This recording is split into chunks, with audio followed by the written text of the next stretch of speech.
going to take some unbelievable experience from all of us, from a lot of the guys that have played a few years in this league. We got to reshape this whole team and find our identity.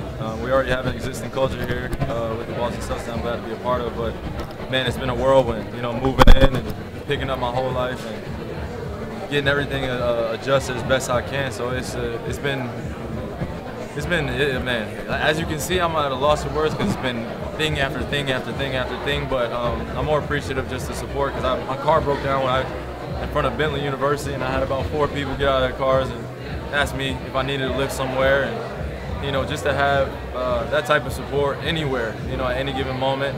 They had no idea who I was, which it makes it even sweeter. So you know, being part of the Boston culture now, I'm just enthused, and now I can't wait to get started.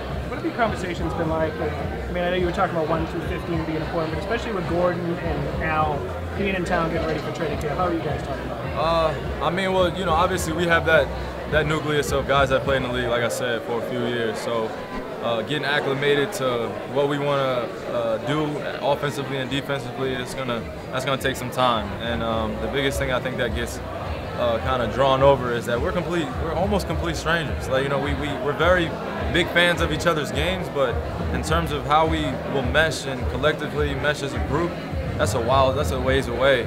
So when we're talking, it's just literally, you know, when we're on the court, just getting as best acclimated to one another and our personalities as best you can, because once we leave that facility, we all go our separate ways until we really start diving into getting to know one another. So these first few days have been great.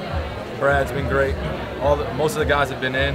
So it's felt like a real college type vibe, and it's real intimate, and I enjoy it because there's a lot of teaching that can go on, and we can get some things done that prepare us best for getting training camp started on Tuesday. Most guys don't love getting into training camp with the conditioning and getting beat up and all that. Are you going to kind of find that a little bit welcome after all the side drama that's come along with this game?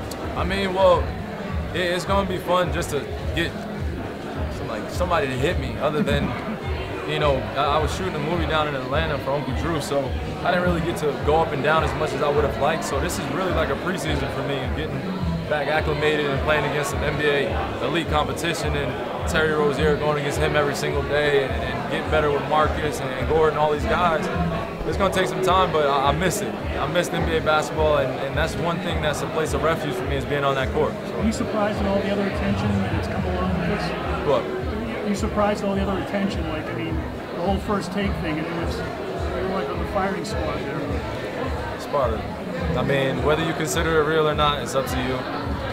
It's all now part of sports, and what makes it great, and sometimes the negative aspects of it. But you take it with a grain of salt, and you keep moving. So my importance is moving on with the Boston Celtics and being here and being extremely happy. So I'm looking forward to it. You talk about those relationships that you're starting to build with the guys. What about just Jason Tatum and maybe some advice that you're offering him? I mean, you know, I don't want to. He's like my big little brother, or little big brother. Like that dude is so talented, and he has a ceiling that's sometimes you can't even really see it, because you guys don't necessarily, you won't be able to see it all the time because of the amount of respect that he has to earn as a rookie. But his talent's through the roof. He works extremely hard.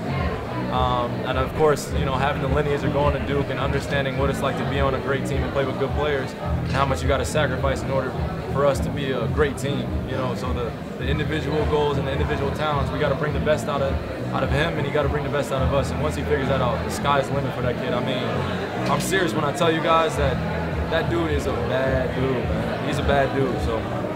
You've kind of done this before. I don't want to make the exact comparison because there's a lot of differences. But you've been on a team that's completely new, that has high expectations. What lessons can you take, I guess, from Cleveland that you can now use here while you guys try to get up to speed?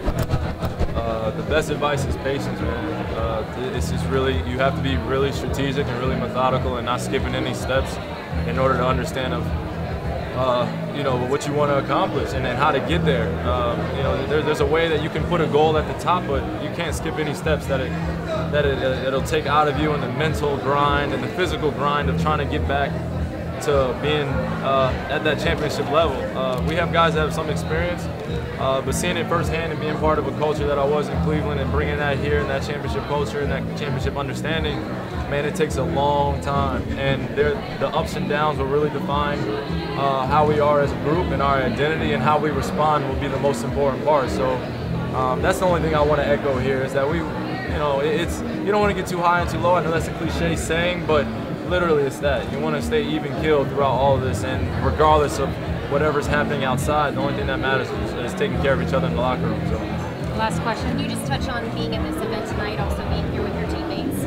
It seems like it's right about that time to where it makes sense for Nike to be taking over the uniforms and everything that our apparel in the league and stuff like that. Nike, I've been with them for the last probably 8 years since I was in high school, and to understand the performance based of what the uniforms entail, to see how it's revolutionized apparel and the sneakers and everything that's going on, man. It's not a better brand out there that should have the NBA right now in their hands. So I'm looking forward to everybody seeing it in the new unveiling of New Jersey tonight, because it's definitely going to pay homage to the guys that have laid sacrificing their time in order for us to be here today and be part of the Boston Celtics, and why we all have such a deep-rooted connection to the Boston Celtics, and why it means a lot to a lot of people. So I'm excited. All right, great. Thanks, guys. What ended up happening with your My car?